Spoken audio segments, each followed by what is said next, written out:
Eu quero trazer os detalhes sobre a composição da mesa diretora do Senado. Inclusive, já temos as informações aqui.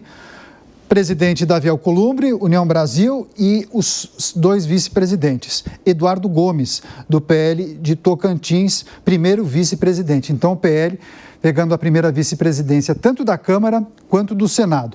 O segundo vice-presidente no Senado Federal, aí sim do PT, Humberto Costa, Partido dos Trabalhadores do Estado de Pernambuco. E aí a gente segue com os secretários do Senado Federal. A primeira secretaria ficou com a parlamentar Daniela Ribeiro, do PSD do Estado da Paraíba. Na segunda secretaria, o Confúcio Moura, também político muito tradicional do norte do país, MDB. Terceira secretaria, a Ana Paula Lobato, uma política de centro-esquerda ou de esquerda do PDT do Maranhão. Quarta secretaria ficou com Laércio Oliveira, do Partido Progressista do Estado do Ceará. E aí os suplentes: Chico Rodrigues, Messias de Jesus, Stevenson Valentim, do Rio Grande do Norte, e também a Soraya Tronic, Podemos, do Estado de Mato Grosso do Sul, ela que foi candidata à presidência da República, inclusive senadora pelo Estado de Mato Grosso do Sul.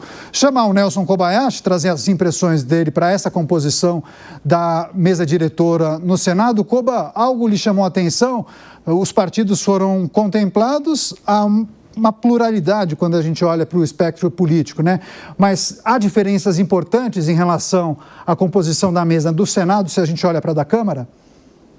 Olha, Caniato, eu gostaria de destacar, primeiro, a primeira vice-presidência de ambas as casas, o PL participando, endossando as candidaturas favoritas, tanto do Hugo Mota quanto do Davi Alcolumbre, e ganhando a primeira vice-presidência em ambas as casas.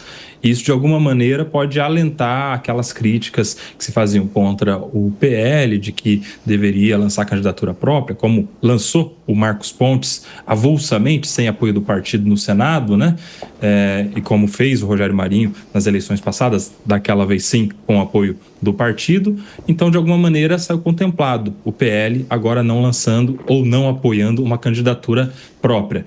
E você citou aí a pluralidade partidária, né? Isso fica bem evidente com as duas vice-presidências do Senado, uma é do PL, outra do PT, primeira do PL e segunda do PT, mas não há pluralidade regional, porque a grande maioria dos principais cargos da mesa diretora ficaram com o Norte e Nordeste. E a gente não tem uma pluralidade em relação aos estados do Sul e do Sudeste, por exemplo, em relação à composição. Talvez aí, neste ponto em específico, as regiões Sul e Sudeste tenham perdido a representatividade na Câmara ou no caso, na mesa do Senado. E isso talvez não seja bom para uma melhor distribuição das decisões em relação às regiões do país. Pois é, não é importante essa análise e reflexão do Nelson Kobayashi. Quando o Koba destaca essa falta de integrantes e representantes de várias regiões do país, pelo menos quando a gente olha para a mesa diretora, o Acácio fez uma sinalização concordando com o Nelson Kobayashi. E claro que a gente tem que destacar para o nosso público. Quais são as consequências quando você não observa a participação de parlamentares de todas as regiões do país na mesa diretora? Daniel, isso tem dois efeitos práticos muito negativos. Primeiro, uma subrepresentatividade dos eleitores daquelas regiões que não têm parlamentares nas mesas das casas. Quando a gente olha para a Câmara dos Deputados, são dois suplentes da região Sudeste. Você citou o Antônio Carlos Rodrigues, que é aqui de São Paulo, e eu cito também o Paulo Alexandre Barbosa, que é um ex-prefeito de Santos.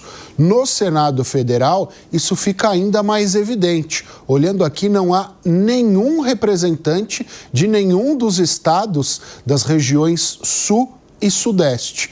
Obviamente que a gente tem que entender que o Senado Federal ele é composto por 81 senadores, é a cumbuquinha virada para baixo, porque independentemente da quantidade de eleitores de cada estado, esse estado mandará a Brasília 3 senadores, 3 representantes deste estado. E não é possível que dentre os representantes da região Sul e da região Sudeste a gente não tenha ninguém que tenha condições de integrar essa mesa. Não é possível que os debates não tenham chegado aos representantes das regiões Sul e Sudeste. Por exemplo, Você citou a senadora Ana Paula Lobato, terceira secretária do PDT do Maranhão. Ela é senadora titular há menos de um ano. Ela era suplente do atual ministro do Supremo Tribunal Federal, Flávio Dino. E nós temos parlamentares de São Paulo que já estão há 6 anos no mandato, por exemplo, e parlamentar, um deles, inclusive, candidato à presidência do Senado no dia de hoje,